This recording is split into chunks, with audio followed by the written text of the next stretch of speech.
वत्सवैक की कहानी। आज की कहानी है फरीदाबाद के शहर में रहने वाले सिंगल जी के परिवार की। परिवार में बहू बेटों के साथ पोता पोती भी हैं, तो आए दिन चिल्लम चिल्ली होती ही रहती है इनके घर में। लेकिन चिल्लम चिल्ली की वजह इनका बड़ा परिवार नहीं है, बल्कि कुछ और है। इनके यहाँ की कहानी ही कुछ अलग है। इनकी कहानी है दुनिया से अलग निराली। तो आज आइए देखते हैं सिंगल परिवार की कहानी। अरे रोज रोज के वही पंगे, इस घर में कोई कुछ करना ही नहीं चाहता। पूरा दिन सबको बस पकी पकाई कमाई चाहिए। अरे अब तो उठ जाओ महादेव जी, सोए पड़े हो। अरे बच्चों को स्कूल बस आ रही है, उसे बस में ही छोड़कर आ जाओ। बाकी तो तुम्हारे पास कुछ काम है ही नहीं। साहिल सोते हुए उठता है। अरे उठ रहा हूँ भाई, तुम भी ना सुबह सुबह से इतने तानों के साथ उठाती हो कि मूड ही खराब हो जाएगा किसी का। अच्छा, मूड खराब हो जाएगा जनाब का? यहाँ मेरी जिंदगी खराब हो गई है तुम्हारे संग बैठे शादी कर कर हैं। वहां पर जेठानी पायल भी भुनभुनाते हुए किचन में आती है।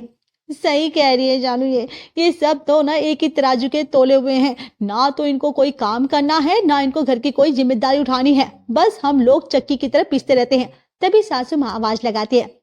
अरे पायल, शालू, नाश्ता बन गया क्या? मुझे ऑफिस के लिए लेट हो रहा है, लाओ जल्दी से। मेरा टिफिन दे दो और नाश्ता भी दे दो, कुछ डाल लूं पेट में, थोड़ा आराम मिल जाएगा। तभी दिलीप जी वहां पर आकर बैठ जाते हैं। ओह, उठ गए माशी जी? अरे शालू, तेरे पापा जी भी उठ गए हैं, जरा उनके लिए प्रसाद लेकर आओ जरा। और पायल, तू आरती की थाली ले आ। अरे क्या रज्जो जी, आप बिना हर वक्त यही ताना मारती रहते हैं, फिर भी आपके कान पर जूं तक नहीं रेंगती। कहते हैं ना, एक मछली पूरे तालाब को गंदा कर देती है। बस वैसे ही खुद को माशाअल्लाह है और दोनों बेटों को सुबह अल्लाह बना दिया है आपने। तभी साहिल आता है। अरे मैं तो थक गया मम्मी। हाँ, बिठाया है मेहर को बस में। हाँ हाँ बेटा, बहुत ही बड़े पहाड़ तोड़ने वाला काम किया है ना तूने, है ना? रोहित भी नींद से उठते हुए आता है। अरे वाह पापा जी, कल जो हमने ब्लैंकेट जो वो पिज्जा ऑर्डर किया था ना, हाय हाय क्या मस्त आया था, एक नंबर का पिज्जा था। आज फिर से उसी स्टोर रूम से मंगवाएंगे पापा, ठीक है? बहुत स्वाद, अभी तक इतना स्वाद आ रहा है कि मुंह से गया भी नहीं है। हाँ भाई, स्वाद तो आएगा ही ना जब बिना किसी मेहनत के घर पर बैठे मुफ्त का पिज्जा खाने को मिलेगा। तो अब आप लोग भी इस सोच में पड़े होंगे कि आखिर में माजरा क्या है, मतलब क्यों ये सारी औरतें मिलकर इन सब मर्दों को इस तरह से धो रही है, मतलब बेइज्जत कर रही हैं। दरअसल इसके पीछे का राज ये है कि इस घर के सारे मर्द आराम पसंद करते हैं। इनके यहाँ पुश्तों से चली आ रही है, और यानी कि इन खानदानी परंपरा है, तो बस इसलिए ये सब यही निभाई जा रही है। अब देखना दिलचस्प होगा कि ये पीढ़ी भी यूं ही इस परंपरा को निभाएगी या फिर बेड़ियां तोड़कर आगे आएंगी। शाम को बेचारी सासू माँ रज्जो जी ऑफिस से लौटते हुए 2 थैले भरकर सब्जी लेकर घर आती है। अरे कोई घर में है तो मेरे हाथ में से थैला ले लो। सब के सब कहाँ मर गए? इस बूढ़ी को आज 58 साल की उम्र में भी चैन नहीं है। तभी साहिल बाहर निकल कर आता है और रज्जो के हाथ से थैला ले लेता है। अरे ये काम करते हुए देख, अब मुझे मोहल्ले की औरतें भी हंसती हैं। कुछ तो शर्म कर ले बेटा, ये सब्जी भाजी ही ले आया कर। हाँ हाँ माँ, ठीक है ले आऊंगा। अरे तेरी ये ले आऊंगा कभी पूरी होगी कि नहीं? अरे माँ, हमारे यहाँ की इस परंपरा को मैं कैसे तोड़ सकता हूँ? मैं अपने ऊपर इस इल्जाम को क्यों लो भाई? आखिर ना तो कभी दादाजी ने काम किया, ना कभी पापा जी ने किया, और ना कभी बड़े भैया कर रहे हैं। अरे परंपरा तो तू कैसे कह रहा है जिसमें लाल की जाने कौन सा Guinness book of world record वाला काम कर रहा है तू? हाँ तुम सब, अरे चलो बस अब पानी में डूब मरो सारे के सारे। तभी दिलीप जी भी आते हैं। और क्यों नाराज होती हो तुम रज्जो? देखो मानता हूँ तुम्हारे इन नाजुक कंधों पर इस घर का बोझ है, लेकिन अब तो दोनों बहुएं भी तुम्हारा पूरा सहयोग कर रही है ना, फिर क्यों परेशान हो रही हो तुम? हाँ हाँ, हम कभी इस घर में कुछ काम के लिए बाहर निकले ही नहीं, तो हमारे कदम तो बाहर पड़ना नहीं चाहेंगे। अरे वो दादा, चलो चलो दाढ़ी बनवाने जाना है तो वैसे पैसे दे दो। और हाँ, मेरे को ना 1-2 स्वेटर भी लेनी है और एक स्वेट भी लेनी है। मैं यहाँ कमा कमा कर मर रही जा रही हूँ और इनको स्वेटर चाहिए, स्वेट चाहिए। वाह वाह। तभी शालू घर आती है। मम्मी जी, आज मेरा सर बहुत तेज दर्द कर रहा है, आज ये खाना मुझसे नहीं बनेगा। आज तो पायल भी कह के गई थी कि मैं लेट आऊंगी, उसकी भी मीटिंग है, अब क्या किया जाए? तभी रोहित और साहिल दोनों मोबाइल में एक वीडियो देखकर बड़े ही जोर से हंस रहे थे। मम्मी जी, इन दोनों से कहकर बनवा लो ना आज, ये दोनों पूरा दिन घर में करते ही क्या है? ब्लैंकेट, स्विगी और जोमेटो, और उसका बोझ भी हम पर ही उठता है। तभी मर्द बड़े ही जोर जोर से रोने लगता है। क्या हुआ माशा? मुझे जोर की ना भूख, क्या हो गया बेटा? मुझे जोर की भूख लगी है पापा। अच्छा रुको, मैं ना अभी जोमेटो से बर्गर ऑर्डर कर देता हूँ, ठीक है? हाँ बेटो। और 15 मिनट में ही वीर और माशा बर्गर खा रहे थे। तभी पायल भी सामने से आती हुई दिखती है। ये क्या खा रहे हो तुम दोनों? हाँ, क्यों खा रहे हो तुम? हम बर्गर खा रहे हैं बड़ी मम्मा। हाँ मम्मी, पापा ने हमारे ने वो ऑर्डर किया था। अरे इनको रोज रोज ये खिला कर ना क्या गोलगप्पा बनाओगे क्या? हाँ, खाना क्यों नहीं खिलाया इनको बनाकर? पायल की आवाज सुनकर रोहित आता है। अरे नाराज क्यों हो रही हो मेरी जान? ये नाराजगी तुम्हारे इन सुर्ख गालों से भाई अच्छी नहीं लगती। ये मक्खन लगाना ना बंद करो। मैं सब समझती हूँ, अब तुम्हारा पॉकेट मनी का टाइम आ रहा है ना, तो ये सब मस्का जैसे उसी के लिए लगाया जा रहा है ना। फिर पायल जोर जोर से आवाज लगाती है। मम्मी, शालू, कहाँ हो आप लोग? जरा बाहर तो आओ, मुझे आपसे बात करनी है कुछ। रज्जो और शालू बाहर आती है, उनके साथ साथ दिलीप और साहिल भी। मम्मी, मैं आज ये कहना चाहती हूँ कि अगर घर के बाहर का काम हम संभाल रहे हैं तो फिर घर के अंदर का काम इस घर के सभी मर्द संभालेंगे। अब आप लोग बताइए, आप लोगों की क्या राय है इस पर? आपने तो मेरे मन की बात कह दी भाभी। अब हम लोग भी थक चुके हैं घर और बाहर दोनों की जिम्मेदारी उठाते हुए। बिल्कुल सही कह रही है पायल बहू, अब बहुत हुआ इनका यह नाटक। अरे मेरी तो जिंदगी ही निकल गई। जब अपना मर्द ऐसा मिले तो सोचा कि अपने लड़के तो ठीक निकलेंगे, लेकिन वो दोनों तो सोने पे सुहागा है। तो इस घर की जिम्मेदारी आप तीनों की है, और अगर ये जिम्मेदारी नहीं लेनी तो कल से नहीं, आज से ही आप तीनों का कोई भी खर्चा हम नहीं उठाएंगे। अब घर के तीनों मर्द एक दूसरे की शक्ल देखने लगते हैं और कान में फुसफुसाते हुए, अरे ये हम तो हमें को नंगा ही करने पर उतर आए हैं, ऐसे तो हमारे राज्य अधिकार भी हमसे छीन ले जाएंगे। अरे रुक जाओ पापा जी, अभी शांत रहने में ही भलाई है, वरना आग भड़क सकती है। पापा अभी हाँ कह दो, बाकी मेरे दिमाग में एक जबरदस्त आइडिया है। ठीक है? अच्छा ठीक है, हम घर की जिम्मेदारी उठाने को तैयार हैं। अब कल से किचन और बाकी घर के काम हम लोग कर देंगे। बस अगले दिन सुबह होती है और घर के सारे मर्द काम में लगे होते हैं पूरी तल्लीनता के साथ किचन में। अरे मेरे टिफिन में कितनी देर है साहिल? मुझे देर हो रही है। अब बस बस बन रहा है, 10 मिनट और रुक जाओ। रोहित, मायशा की स्कूल आने वाली है और काम पहनाकर उसको तैयार कर दिया क्या? जल्दी से बस में बिठा कर आओ। और रोहित भागता हुआ आता है और मायशा को जूते पहनाकर बस में छोड़ने चला जाता है। अरे दिलीप जी कहाँ हो आप? आपको पता नहीं क्या आज आपकी ड्यूटी किचन में है? तभी आटे में सने हुए दिलीप जी किचन में से बाहर आते हैं। अरे भाई रोटी ही तो बना रहा हूँ, तुम्हारे दोनों बेटों को रोटियां बनानी ही नहीं आती तो क्यों नहीं सिखाने दिया आपने उनको कुछ भी? मैंने तो बहुत कोशिश की थी बचपन से उनको कुछ सिखाऊं। जैसे तैसे करके घर के तीनों मर्द तीनों औरतों और दोनों बच्चों को तैयार करके भेज देते हैं और उसके बाद अब तीनों सोफे पर बेढाल से बैठ जाते हैं। पापा मेरे बस की ना ये घर के काम नहीं है। हाँ पापा, सच में ऐसे कैसे चलेगा? अरे समझ नहीं आ रहा पापा, मैं तो थक गया। अरे तुम लोग बड़े ही कच्चे खिलाड़ी हो, मुझे देखो और कुछ सीखो। कैसे तुम्हारी माँ की कमाई पर 35 साल से राजे किए जा रहा हूँ। तभी काम वाली बाई कमला आती है। भाई साहब, आज आप तीनों ऐसे सुस्त राम की तरह बिहार क्यों पड़े हो?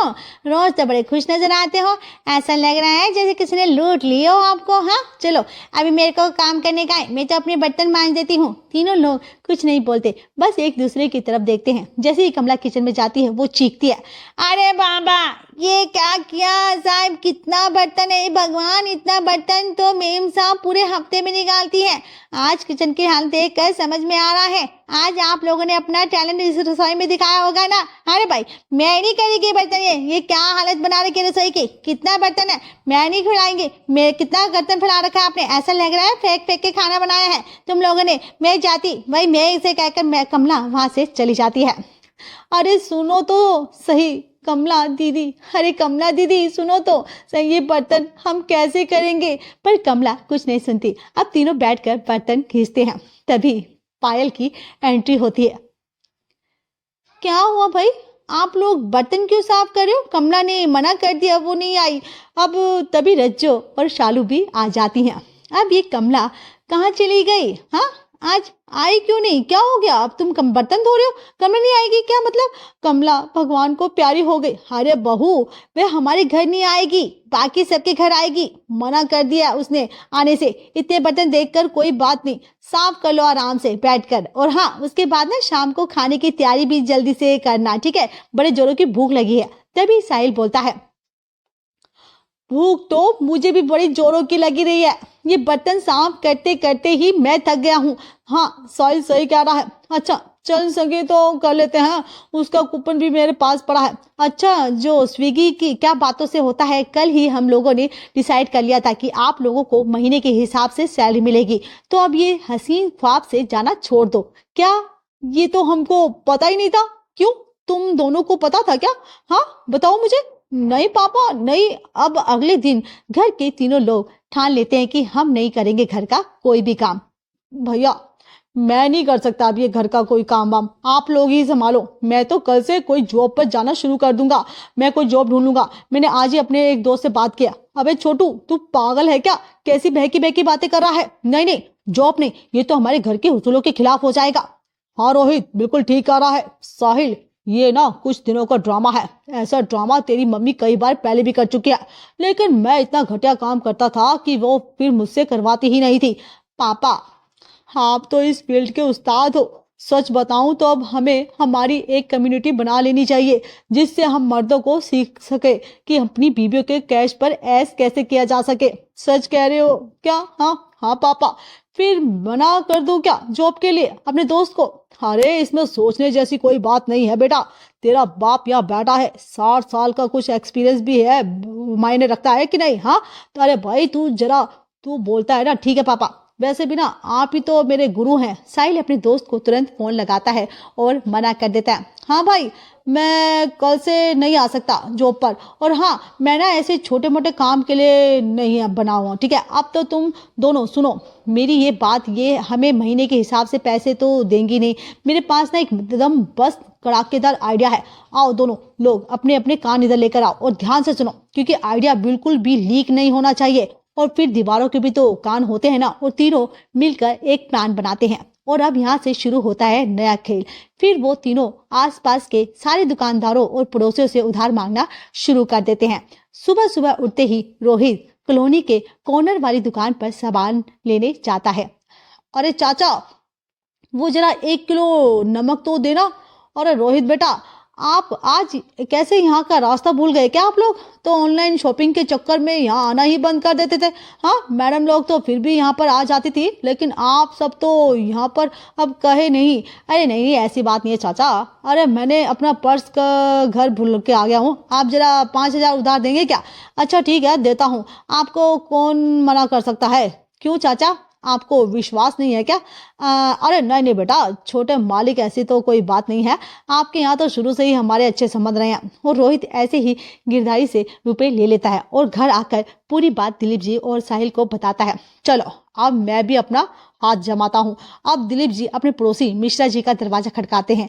अरे मिश्रा जी, कैसे हैं आप भाई साहब? हाँ, आपके कदम आज हमारे घर की तरफ कैसे मुड़ गए भाई? क्या कैसे आना हुआ बताइए?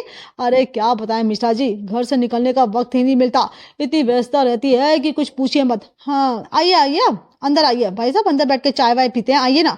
अब दिलीप जी अंदर चले जाते हैं और चाय का आनंद लेते हैं। अच्छा मिश्रा जी, मैं ये कह रहा था कि मुझे ना 5,000 की जरूरत है। मतलब अगर आपको कोई परेशानी ना हो तो। अरे क्या बात करे भाई साहब आपने। हाँ कोई मना कर सकता है क्या? आपको पूछने की जरूरत है?